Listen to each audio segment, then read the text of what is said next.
Okay, we are here live on Out of the Box podcast. And we got two very special guests today, Terry Lynch and Donald Ledesma, ASDP ufologists. I'm here with my co-host Bradley, and I'd like to thank everybody for joining us. Oh, thank you for having us on the show today. Yeah, Thank it's you a pleasure to for be here. My name is Bradley Powers, Jim Andre.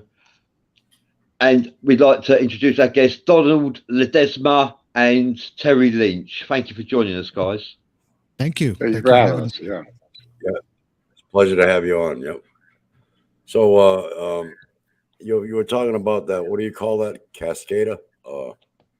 Cascadia Guides and the Cascadia Passage. Cascadia. Okay. Yeah. Now that area there, is that? Would you consider that? Would you consider that being like a portal type area? Actually, I would. What I would consider it is the location between Mount Shasta to Mount Adams, all the way out to the Grand Tetons in Wyoming, going across to Idaho. I consider that all called the Cascadia Passage, and every volcano that is along that section is considered to me to be a beehive, like a beehive or a hive, where the different crafts go in and out of the mountain using portals.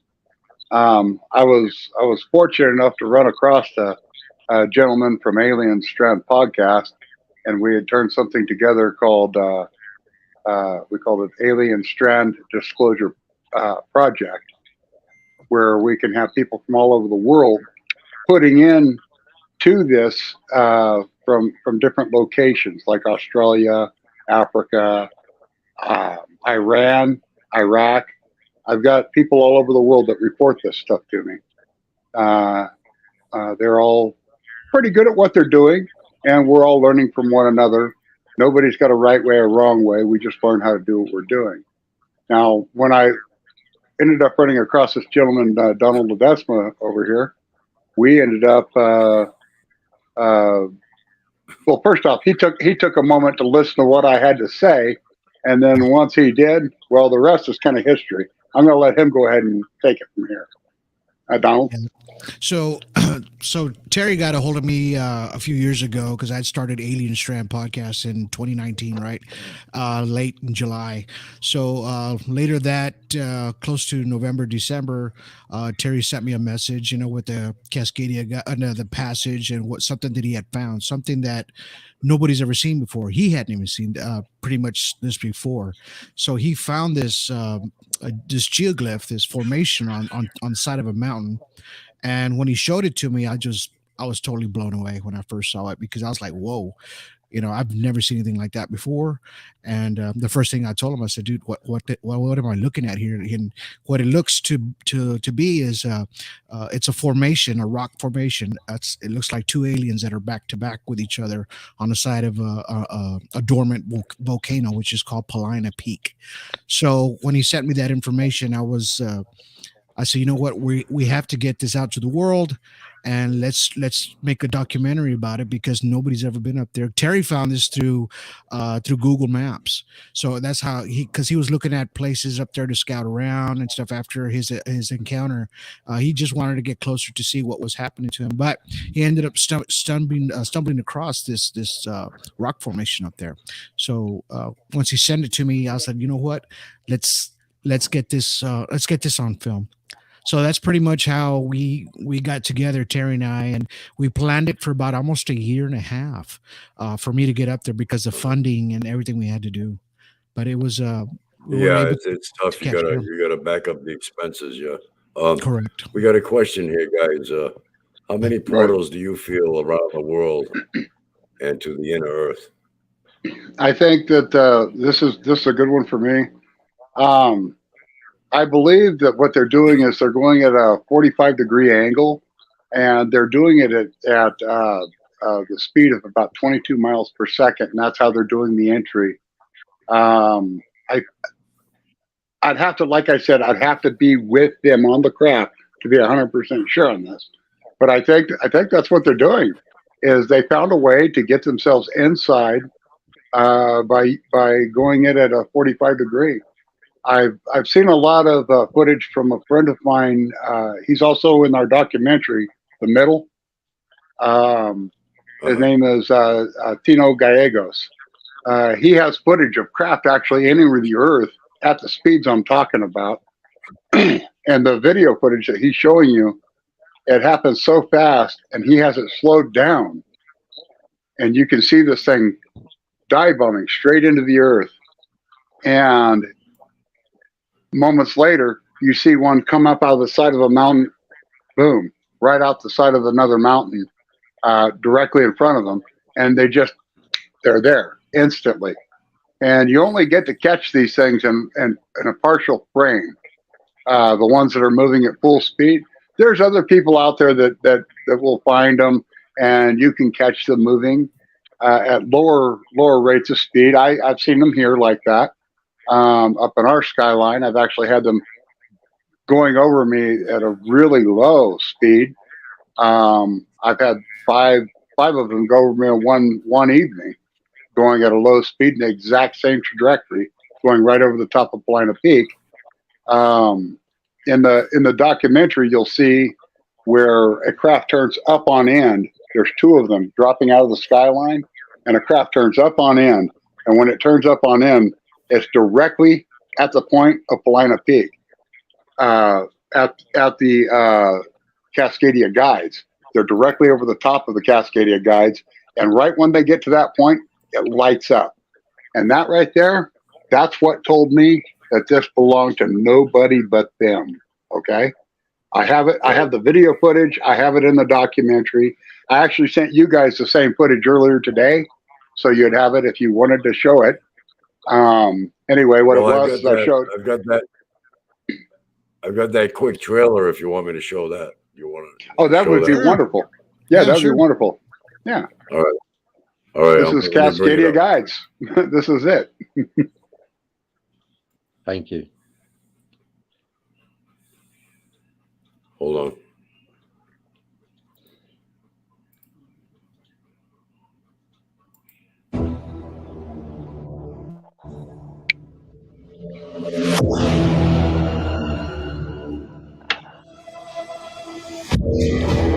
In the process of my research, I found this location as I was searching through satellite imagery.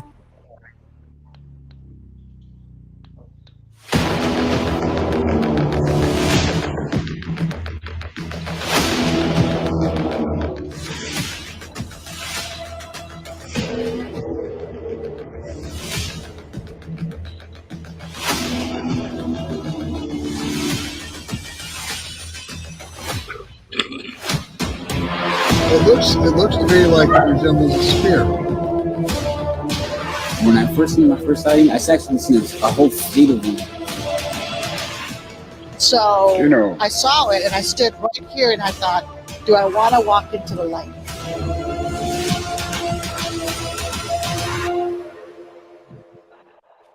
That's what was lit up. But there was no sound.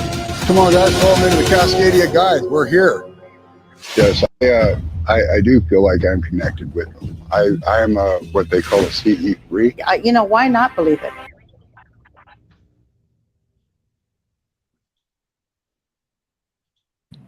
Nice. A little delay, but it was good. Yeah, it was all right. I like that. Yeah. They didn't exactly show the Cascadia Guides, which I didn't all day either. I just showed parts of it when we were having the chats and talking. I didn't want to show everybody what the prize was there for the show. so to speak. Anyway, what has happened here is the last time that volcano went off on the top of Polina Peak, the Newberry volcano here in Oregon, which happens to be dead center of the state of Oregon. The last time that went off was about 6,000 years ago. There was a large obsidian flow that came out of it. Now we're talking one of the largest obsidian flows you'll ever see in your life. It's massive. Right when that thing went off, it covered what was up on the very top of the peak. Now, keep in mind that there was an eruption that took place, I think it was about 12,000 years before. And so you already had flows and things like that went out, and the whole top of the volcano had actually already been blown off. This one was a secondary eruption that allowed all that to come out. When that eruption took place, it shot ash up, and it completely covered this area. And when this area was covered, and literally it took 6,000 years since that volcano's last eruption to 2011 is what we came to. Yeah, 2011. Mm-hmm. Yeah, it was 2011 when this finally started uncovering, and so did the large debris field that's around it.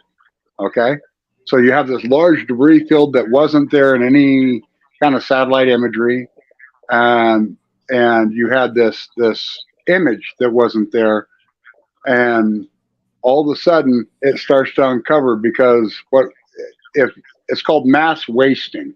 What happens is the snow and the ice. Right now, there's 25 feet of snow on top of the guides. There's nobody walking to it right now.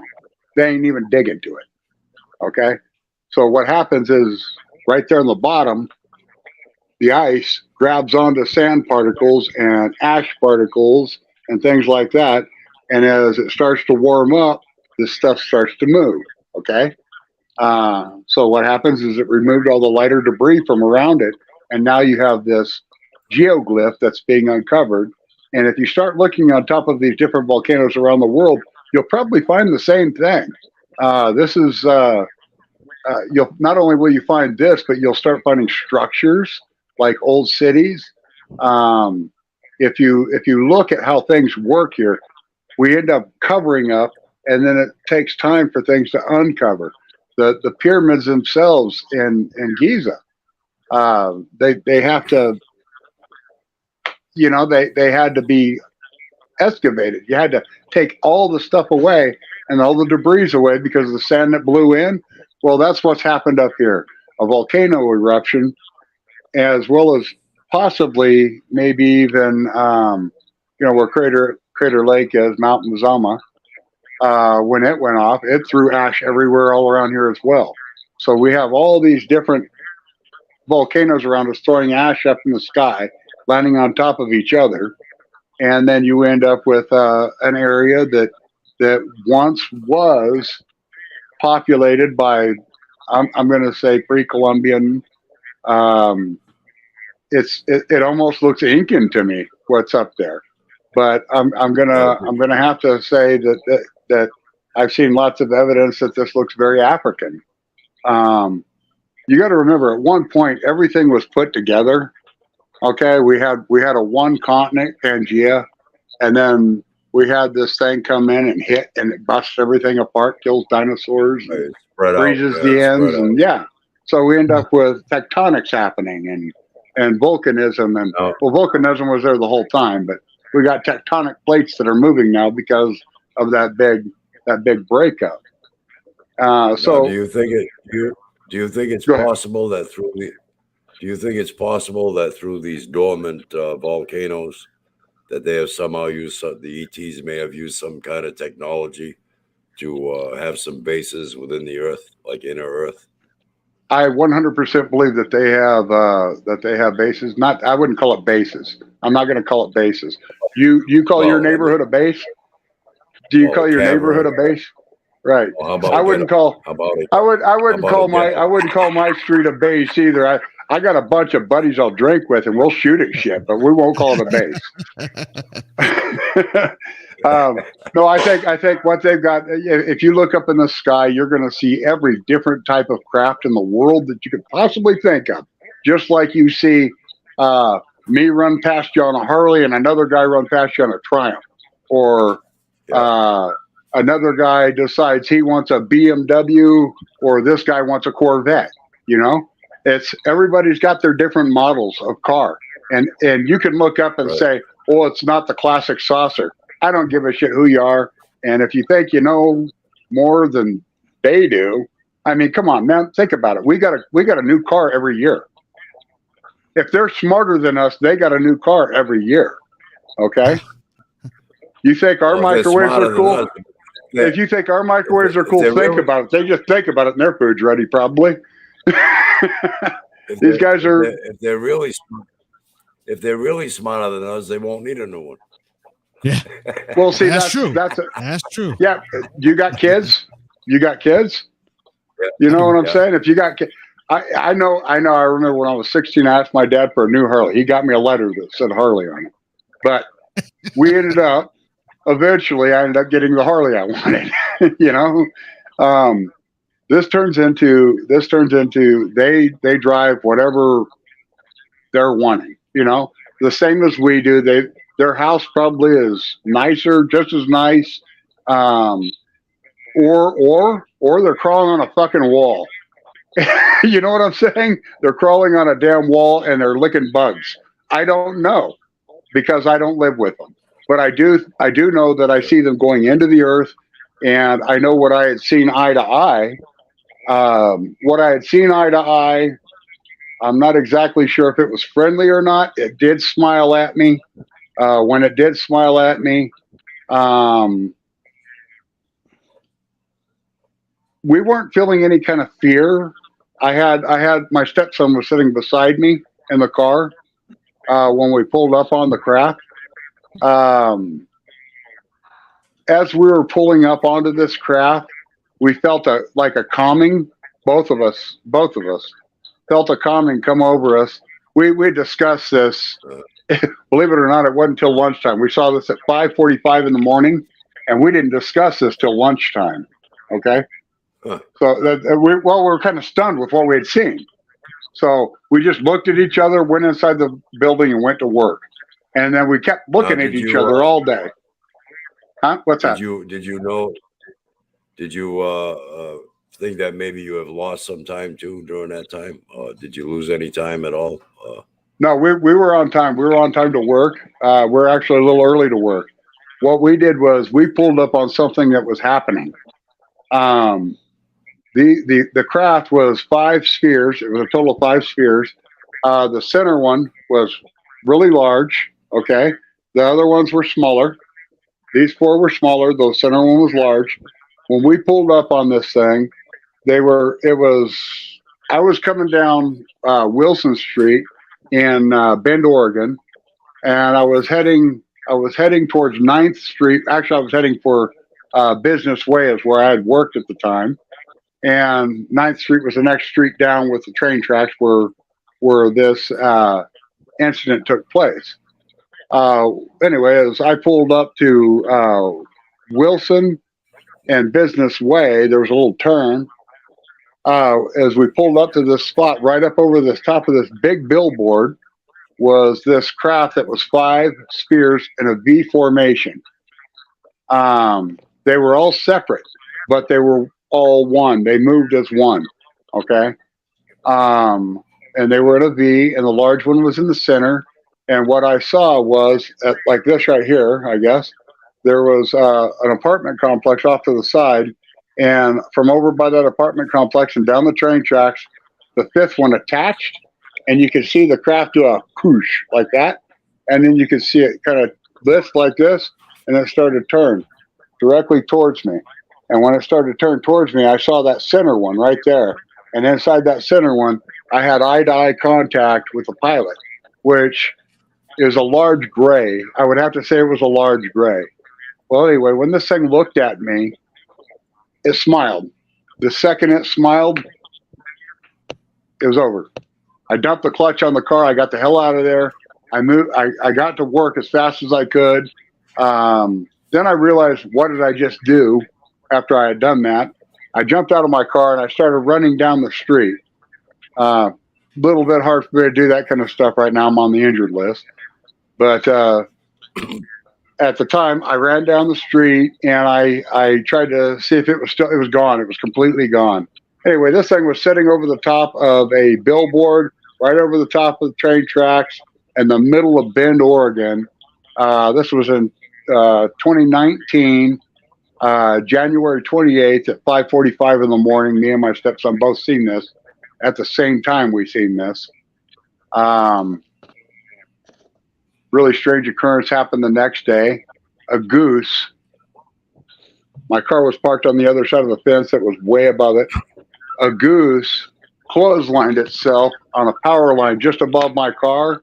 The very next day, swung in and busted my entire windshield out.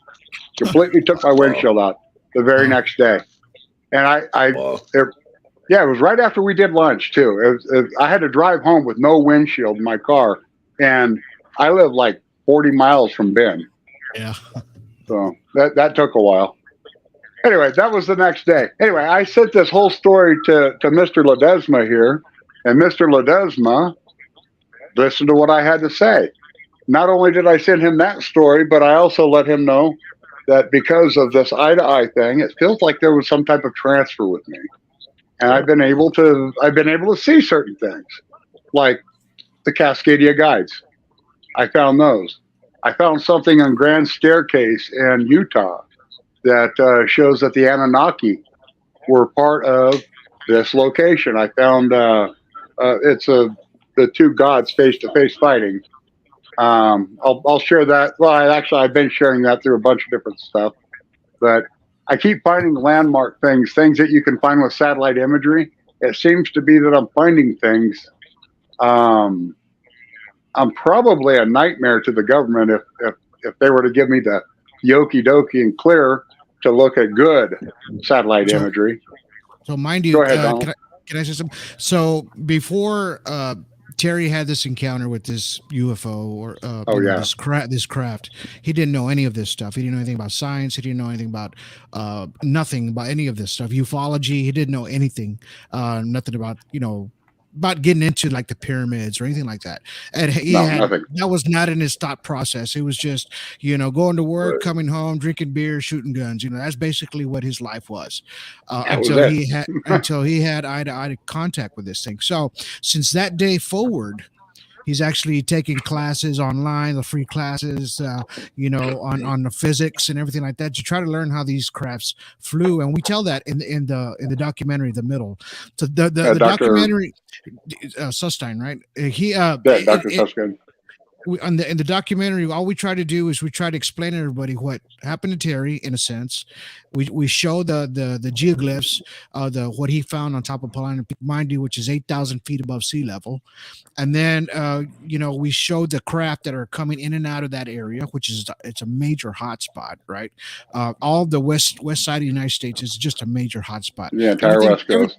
Everything connects there. A lot of people see a lot of things, there. And so what we wanted to do is show this to the people. We didn't have $1 million budget. We couldn't make an Independence Day or anything like that kind of movie. We just had whatever we had to make this film for everyone to see and learn. So that's what it was about. It teaches you how to catch these craft in the sky with your cameras, your regular cameras, cell phones, whatever, That's right. how to analyze them, and that's what we do in ufology. So that's why we try to help people. We try to help them explain to try to whatever they're trying to show us. We're breaking it down for them and showing them how to do it themselves, how to do analysis on a photo or on a video of how to see the craft, the electronic magnetic fields that come off of those things. Everything that happens to folks when they experience a craft, especially a C3 like Terry or a C4 or anything like that, a lot of things come, after that. So they start witnessing more crafts. They start getting black shadows in their homes. They start witnessing things that start happening all over them. You know what I mean? It starts confusing them. Like Miss Shauna Gilmer, you had her on your show a while back. Yeah, Shauna's part of it. Shauna Gilmer is part of her footage is in that film. So she got some good stuff there, man, of some UFOs flying over here. And she gets that every day where she's at. And she gets things that are happening to her every day. So we wanted to show that to folks in the film, right? At the same time, we wanted to tell Terry's story. And we have the second one that we're going to start. We're in production right now for the second one. The second one's going to be darker because it's going to go into actual abductions and what these contact with these people went through and what they go through, like burns on their arms and their hands. Like I said before, the black shadows coming down off the walls. We're going to talk to people that never ever told their stories like this, like they're going to tell on the second film. So and we're about the people. We're the voice for the people that haven't been heard, that want to be heard. So, and this is what we're doing. A lot of these people have never been on camera before. They're never told their stories. They're nervous as hell when they try to get on there. But in Alien Strand Disclosure Project, this is what we try to do. We try to help people as well through the traumatic things that happen. That's what it takes. You know, it takes a platform for them to come together and feel Certainly comfortable does. talking about their experience. Correct. Let me address Stephanie here quickly. Stephanie, you can send me the writings and we'll connect through Messenger. Just private message me on Messenger on Facebook, and we'll set it up. Okay. I'd just like to say thank you for everyone that's joining us in the group forum and contributing to the show. Thank you very much for joining us. I can't read out all your names because there's too many, to be honest. And what I want to thank everybody for joining too. Yeah. Terry and Donald, right, how long have you both been ufologists? I've been doing this since 2019, since my eye-to-eye contact encounter. Right. That's how long I've been working on this and doing this. I had to find the answers. What I did is I originally went to Extraterrestrials and Strange Happenings group out on Facebook, and I got to meet up with Annabelle Quiones, and I also met up with Jody Gordon. They were both the main admins of that group at the time, and I was people I was trying to talk to. It seemed like I was being ridiculed when I was trying to find answers. And when I started talking to the two of these individuals, what ended up happening was I found out that not only did they have answers, they showed me how to use, of all things, Nikon. And that's why I'm stuck on Nikon. I am Nikon. Anyway, everybody that I tend to deal with is using a super zoom camera. The best thing you could do is go out and get yourself a nice Nikon. Currently, this one right here happens to be a Nikon D3200, and I put a 1,000mm lens on this one right now. It's on there. I have a 810mm Nikon P500 that I use and I use both of these for video footage. Once you start getting into this, you start meeting people. Annabelle Quiones saw that I was underneath this volcano and that I was starting to get footage, things that were coming out of this volcano. So he ended up literally giving me it was like an $800 night vision infrared camera. He sent me a Luna out of Colorado, and he's also part of our ASDP ufology group. That gentleman to me is a professor. He's one of the people that taught me exactly how to do what I'm doing, and so is Jody Gordon. So is Tino Gallegos. These are the people that taught me exactly how to use my cameras and video. Annabelle and Jody taught me how to get the things that are really high up in the air. Tino Gallegos taught me how to get the things that are going low and along the mountain lines, and showed me that they're going into the mountain. Mind you, Jody Gordon, she just sent Terry and I a video yesterday, I believe. She just caught in Arizona. It's coming up straight out of the sky, straight up, and it just turns this way. Like in an instant. You can actually, they defy the laws of physics. Yes, they do not. No, they do not. No, they do not. No, they do not. No, they do is they're following magnetic flux tubes. Oh, that's and right. They do not defy. Absolutely do not defy. We don't. Yeah. What? All right, no, we can duplicate this. UFologist called Robert Bingham. We can duplicate this stuff. We have the science. We have the technology. If we can have a bullet train that's running on the same system across Tokyo, we can do this. Okay. Not only that, but we have what's it called, the TR3 3B. That's it. Okay, that everybody here in agreement that belongs to human. I believe so. I agree. I think it's us. I think it's our militaries. Okay, now, second off, it's just a simple case of using quantum physics, and what you're doing is you're doing what's called quantum levitation. It's not really hard to do. There's things out there on the internet that you can look to see this stuff. It's not a big secret. This is our physics. They gave us this physics. That's why we know this physics. I know how to make things levitate with static electricity, a balloon. I know how to make things work just using static. But quantum levitation, if you take a superconductive material and you put it down into sub temperatures, like into liquid nitrogen, and what that does is it brings the superconductivity into play, and now you have something that will do levitation over a magnet, like a magnet or a magnet track. If you look this up, you'll see these things, and you can shoot that magnet track, and you can have that magnet floating around like a little UFO. Now, you can also stop it and put it into what's called quantum lock, and you can lock it into different positions.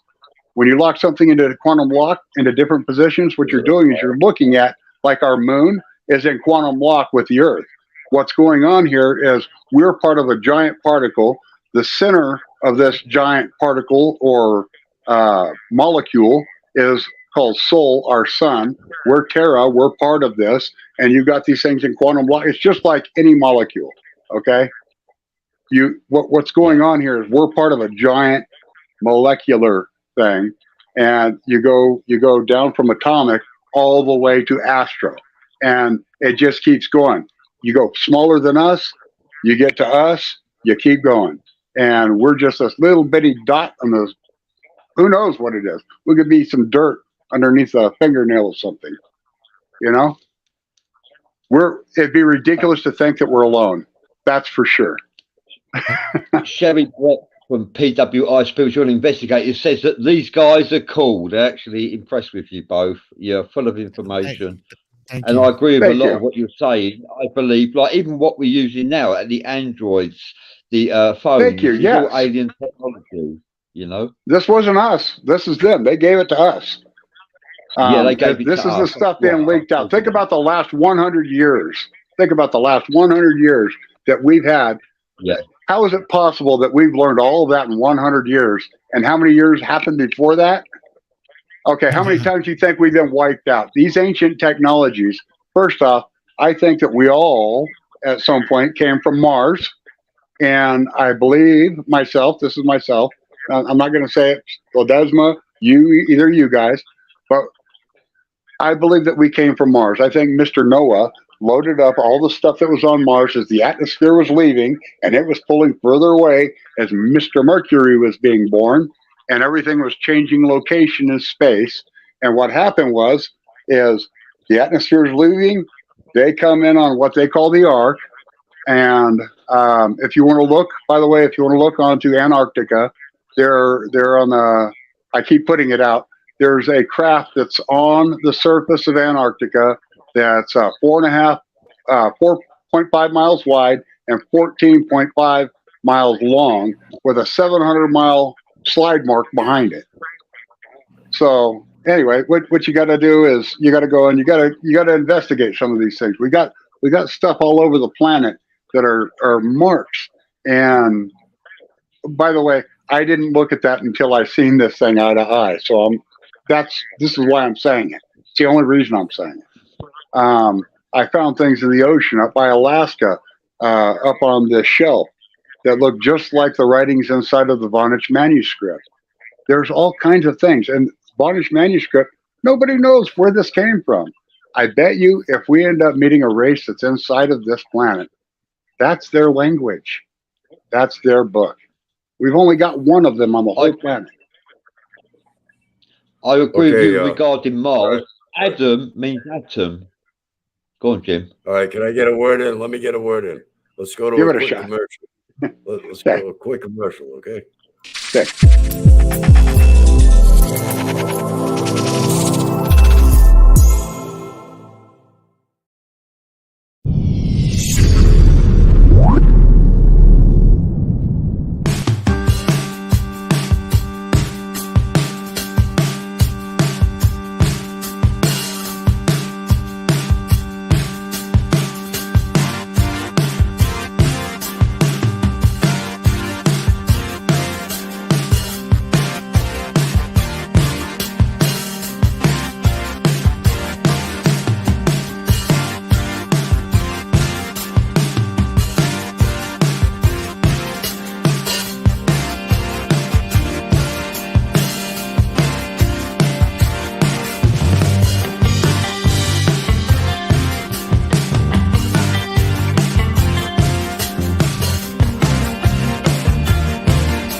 Okay, we are back. All right. Something I'd like to come back with is I'd like to. What's that? They might be able to help you guys. If you could put a show together regular, they might be able to help you two guys. Oh, Who's that? Roku. Okay. Oh, Yeah, Yeah. Parafam Entertainment. Yeah. nice. Yeah, that does look like a good idea. Yeah, it does. It does. Yeah, I 50 mean, we have million viewers. we have a lot of information, of ufology and stuff like that. Like I said, only reason I got into ufology because when I was 14 years old, I saw something just stream across the moon when I was a kid, and ever since then, I just always was intrigued with UFOs all the time. I was always going to the library when we had libraries where people would go around and read. I was always there checking out books on UFOs, ufology, everything like that. I was always reading it. I was always intrigued, and it was always in the back of my mind. But and I was always staring at the sky. So I'm not. I've witnessed these things, and I've even witnessed them even more now. Now that I've been connected with Terry, I've actually had like 3 encounters out here in Corpus Christi, Texas. So I've seen these things. They're getting closer, and they're getting closer for me to see. It's kind of strange that when we get into ufology or UFOs or the phenomena itself. That even with ghosts, even things like that, the paranormal, Correct. that you get pulled into this this other dimension in a sense, to where it's gonna get you right there where they want you to see them. So and then once you're intrigued, your mind's intrigued, your mind is open, you're ready to accept what they're giving you as far as like information or look at me, look how I'm doing this. Terry, like I said, Terry didn't know anything about quantum physics, quantum lock, flux tubes, anything. He didn't know anything about this, nothing. So this is what happens to folks, and this is what we're trying to get folks to understand when you witness a craft or what you witnessing in the sky. Sometimes that you don't understand. Some people will see it once and they'll just say whatever, and they walk Right. off, right? But then there's the person saying, wait a minute, what the hell is that? And how do I get a better look at it? And when am I going to see it again? And I want to see it again, So these are the people that are around Alien Strand Disclosure Project and even Alien Strand. A lot of people have reached out to me as well.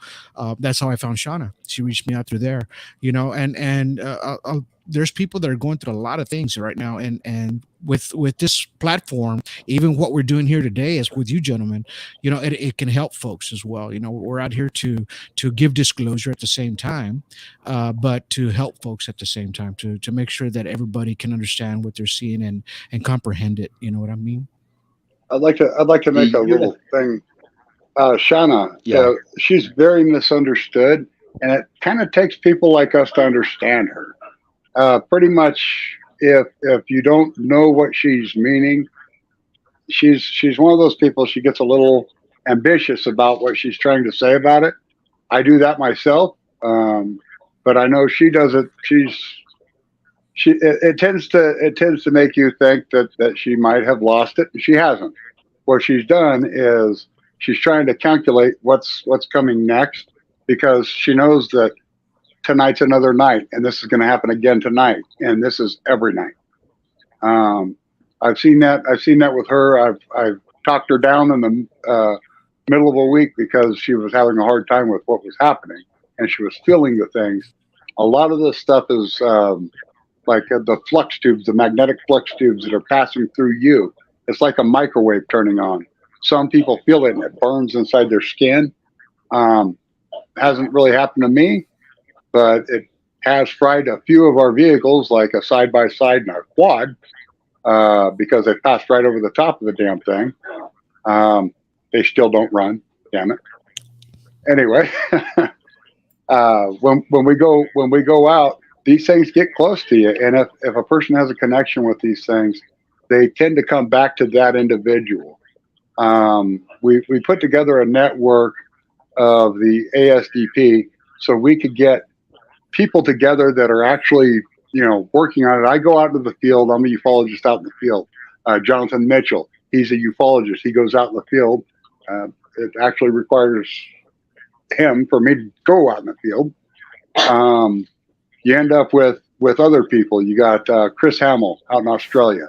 Rock star by day, or actually, is it by night or day? You're a rock star too. Night, Anyway. by night, yeah. Night. Okay, it's by night. Rock star by night, ufologist by day and night. He knows how to get out there. He knows how to do all the analyzing of the footage that I have sent to him, that I've ever sent to him. He's starting to get a little more busy, and real soon I'll have my own equipment for this. But he has always been there, and he's always done exactly what we've asked. He's always given a professional approach towards it. He puts the proper filters. He'll look up in the sky. He'll see if Starlink was in that area that I'm talking about when I give him that. He'll see if there were satellites passing over, other ones other than Starlink.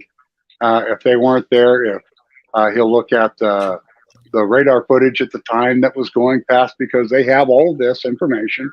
And he gives me the fact that none of these things were present. Okay? So if it's something... Go ahead.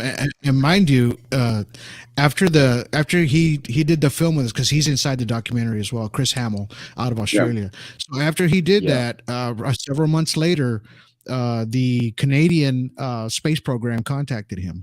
Okay, they sure did. They were seeing things around their rockets while they were going in flight or just taking off, and they wanted him to analyze their footage. So he's able to help another country as well. You know what I mean? Right. And he's from Australia. We have Kev Andrews there in the United Kingdom as well. Yeah. And, he's helping with analyzation of the guides.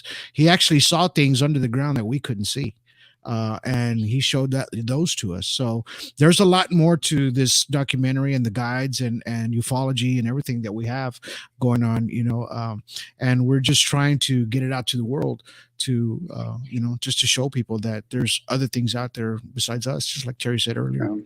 I did get an offer in Amsterdam at one point there, but we're still waiting to see if that pans out or not. I was offered to teach about 10 doctors in Amsterdam how to do ufology, so they could turn this into a course. So let's see what happens there. I got my fingers crossed, but I don't know. That's one of those things. We'll see what happens. Yeah, that's a long way to travel there. It might be worth it to get it turned into a course where people can get either a doctrine or something in ufology we don't have it. We just don't have it. Maybe you could do that through correspondence instead of having to physically go there. I think I'd like to go to Amsterdam. I've already seen the building. I've already seen the classroom. It's beautiful. It's beautiful. So is Donald. Donald's in the class too. You could also do it virtually like we are now. Oh, I could, but I wouldn't be in Amsterdam. Yeah. So I luckily I've spent the classes are about 2.5 hours long for each lecture, and I spent an excessive amount of time watching Dr. Leonardo Susskind from Stanford University teach quantum physics and string theory. Yeah. He does his show for free online, just like you're saying. And I would have to say, if I was as brilliant as that man, maybe. But I don't have that kind of. That man's got more going on. I don't think I could touch people and teach people the way he does from this type of setting. I'd have to actually have them sitting in front of me and show them what's going on. The last person that I showed anything about ufology was a lady from Scotland. Her name is Heather Maxwell McLean. Her husband is a physicist. He runs a nuclear power plant in Glasgow, and her son is a microbiologist. Just became a doctor, and I taught her how to video and film craft in the skyline. Her and her family went to Arizona to to go on a vacation. They were going to go do the Grand Canyon and all these different things. And she asked me exactly what to do. I taught her exactly what to do. She went out, and within 20 seconds, she had 2 craft on her camera.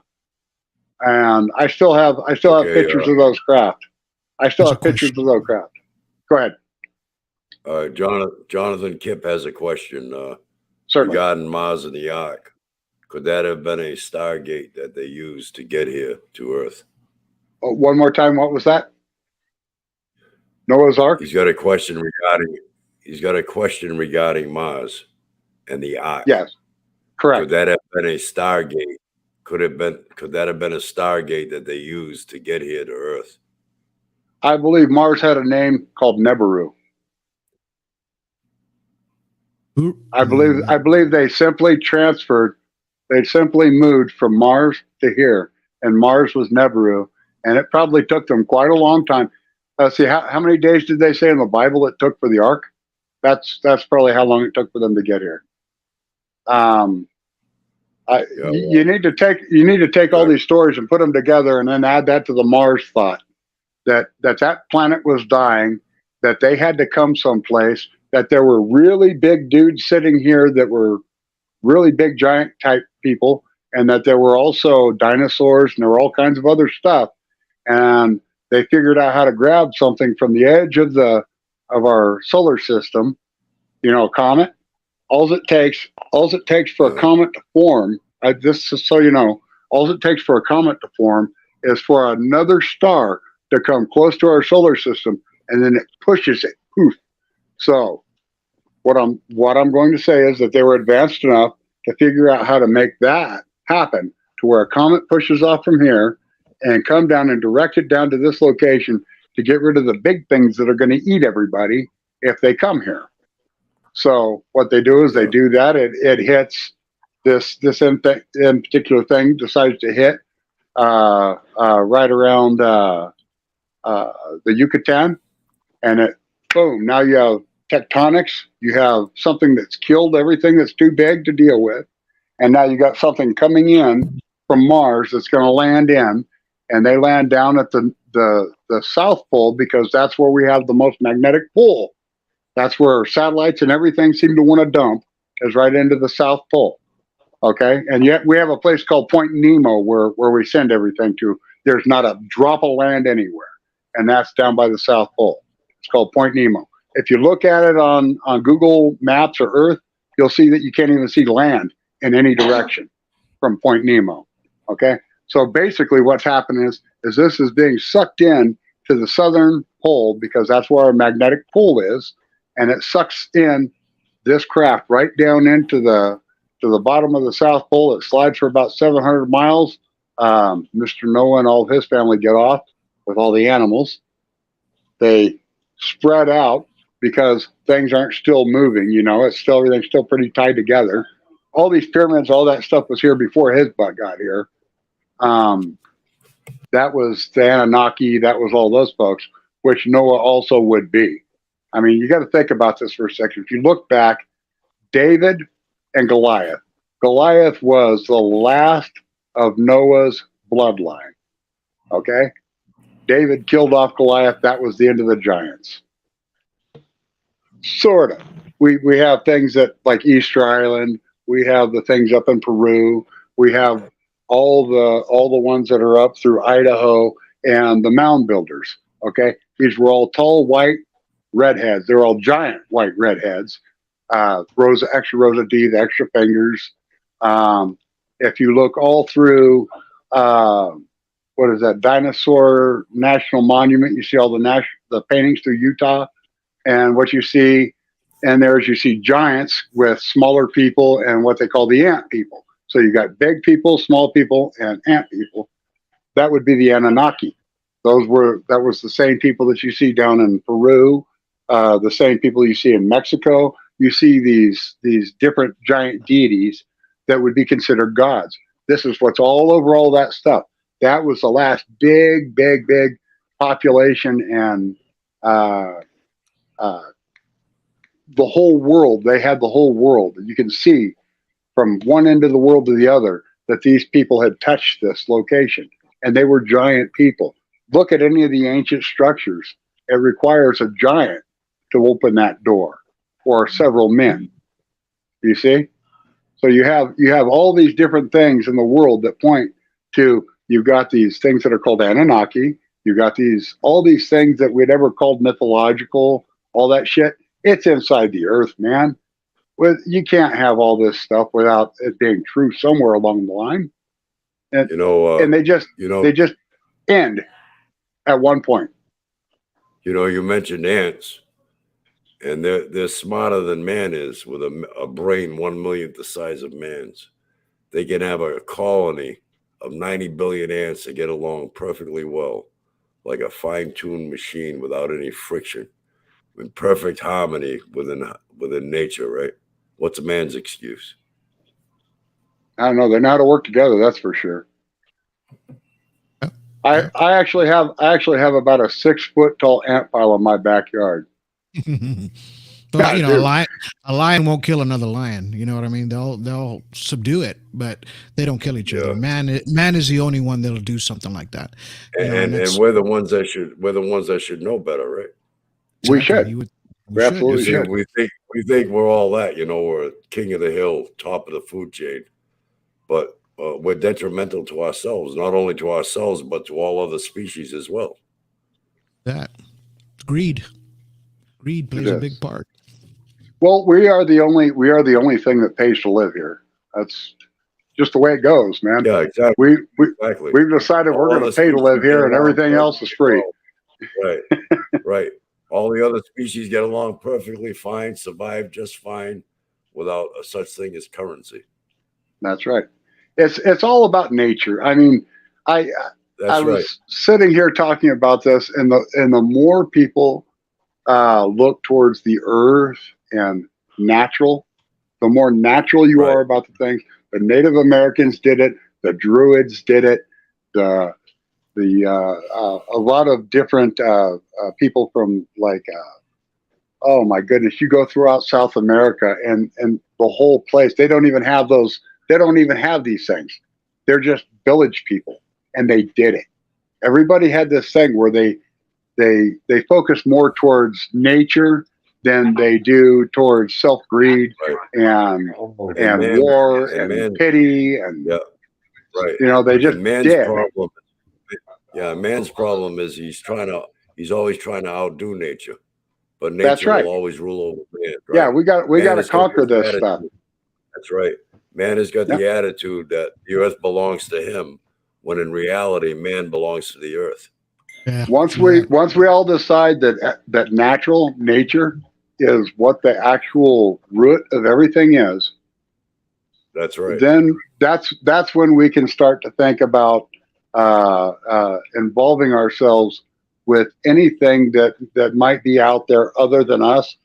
From what I keep hearing, just from conversations and research, I haven't had any firsthand accounts on this one, but they have this. It's like a group of all these different alien races that come together, and we're not part of it. We're just not part of this council. Exactly. If we could become part of the council, well, we're dangerous. I'll tell you why. Exactly. In other words, we're dangerous. We compete against nobody but ourselves. We fear nobody but ourselves. And then we eat go on everything. to build wait a minute. Then we go on to build devastating weapons to protect us from no other than ourselves. So we can't treat each other right. So how do you think they think we're going to treat them? Exactly. We're so dangerous. We're so freaking dangerous. All of our weapons are aimed at us. Yeah, that's right. Ourselves. Yeah. And in the end, after how intelligent? To me, that's not intelligent at all. No, you know what I mean.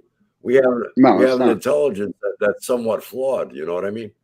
We're a species capable of saving lives with one hand while deliberately destroying lives on the other. Correct. It just doesn't seem right. Just doesn't seem right that we have dictate this to every living thing on this planet, and here we are, all superior. Here yes, we well, so are we think. killing each other So off. we And think. you know what happened today in Tennessee? It's one of the saddest things. We are evil. It was a 28-year-old woman that did that today. We don't need to have people doing stuff like this. I think that this is part of the problem why we'll never in our time actually have a relationship with these things, because we kill off our own. We kill off our kids. We kill off our teachers. We kill off our police officers. We Yeah, kill, exactly. and the police officers are scared, so they're shooting, and it's not, Right. it's a really big. You can't find an end to all these things because we just have this free will within each of us that allows us to have this ability to do these outrageous things. Sometimes I wonder, specifically, if America is being targeted by Kraft to try and make us get rid of these weapons by doing these things. Well, and I got to tell you, I'm going to go on them. The thing is, for example, a cow grazing in a field is more than likely satisfied by doing just that, grazing in a field. But man, due to his higher level of intelligence, distorts the simplicity of nature and will never truly be satisfied until he self-annihilates. You're right. True. We're our worst enemy. We're our own worst enemy. So it's a horrible thing, but we just have to learn to be better. That's all we can do is. Well, the thing is, I mean, you got the 1%. What is that? 800 million versus 7.2 billion. Now, obviously, the power lies with the masses, and it's so simple. All they have to do is gather together as a collective. Right. But yet, it's the hardest thing on earth to do. Right? It sounds so simple, but it'll never happen. Can't do it. Well, everybody's got their opinion. They got their religion. They got their opinion. They got their government. And that's the problem. In order to make this world a better place to live in, you have to get rid of three things within society itself. One is religion, two is politics, and three is currency. Oddly enough, disclosure does all of this. It's the answer to everything. It seems to be the answer. Well, we're just about at the top of the hour. I think Bradley's having a problem with his like he says, internet there. Internet there, yeah. So we're gonna have to end the show, and I want to thank you guys again for coming on. It's been a pleasure having you on. Thank you. Like to have see you the on middle again. Cascadia guys. Definitely see the middle. And we'll have you on again. So keep in touch, okay? All right, sounds good. Thank you. It was an absolute pleasure. All right. Thank you, man. Okay. Thanks, Bradley. All right, we'll see you. See you all on the next one. The middle. Okay. The middle.